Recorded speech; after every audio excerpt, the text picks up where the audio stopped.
Hi మామ, అందరికీ నమస్కారం.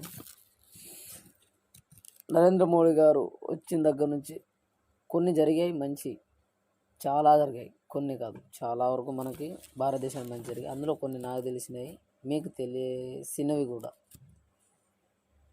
కొన్ని. ఎక్కడైతే మన్మోహన్ సింగ్ హెలికాప్టర్ దిగడానికి చైనా అనుమతి ఇవ్వలేదో, అదే అరుణాచల్ ప్రదేశ్లో బ్రహ్మోస్ క్షిపణి ఎక్కుపెట్టి ఉంచారు.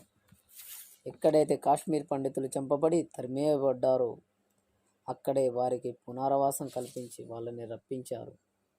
ఎక్కడైతే 130 కోట్ల జనాభా గల భారతదేశంలో కరోనా మరణాల సంఖ్య ఎక్కువగా ఉండబోతుంది అని ఆందోళన పడ్డ ప్రపంచాన్ని నివ్వెరపరుస్తూ ఏడాది తిరగకుండా ఇక్కడి నుండే దాదాపు 40 దేశాలకు వ్యాక్సిన్ ఉచితంగా ఎగుమతి చేస్తున్నారు. ఎక్కడైతే రాముడు పుట్టిన స్థలంలో 400 ఏళ్లుగా రాముడికి కనీసం నివాసం లేకుండా చేశారో అక్కడే నేడు దేదీప్యమానంగా రామ మందిర నిర్మాణం చేశారు.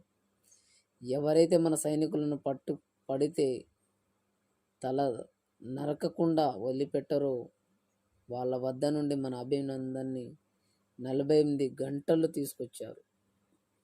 బుల్లెట్ ప్రూఫ్ రక్షణ కావాల్సింది ఎర్రకోటపై ప్రసంగించే ప్రధాని చుట్టూ కాదు, దేశ సరిహద్దు చుట్టూ అని సరిహద్దు మొత్తం పట్టు బిగించినవా. ఇక పెట్రోల్ 100 ఎండ్రా నీ బొంద. ఇంకా పెట్రోల్ రేట్ 100 అని ఎందుకు కొట్లాడుతున్నావు నీ బొంద? ఏం పెట్రోల్ 100 టచ్ చేయకూడదా?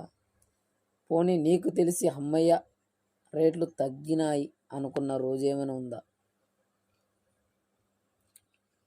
ఇదంతా కేవలం పటిష్టమైన నాయకత్వం ఉంటేనే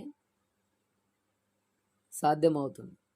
కొన్ని కాలేదు, కానీ అవుతుంది. మన దేశం డెవలప్ అవుతుంది, డెవలపింగ్లో ఉంటుంది. కానీ డెవలప్ అవ్వాలంటే మన అందరం బిజినెస్ చేయాలి. ఏదో ఒకటి ఇంటర్న్షిప్స్ అనేది ఎక్కువ అయితేనే భారతదేశం అనేది డెవలప్ అవుతుంది. Thank you. మీకు వర్త్ అనిపిస్తే లైక్ చేయండి, లేకుంటే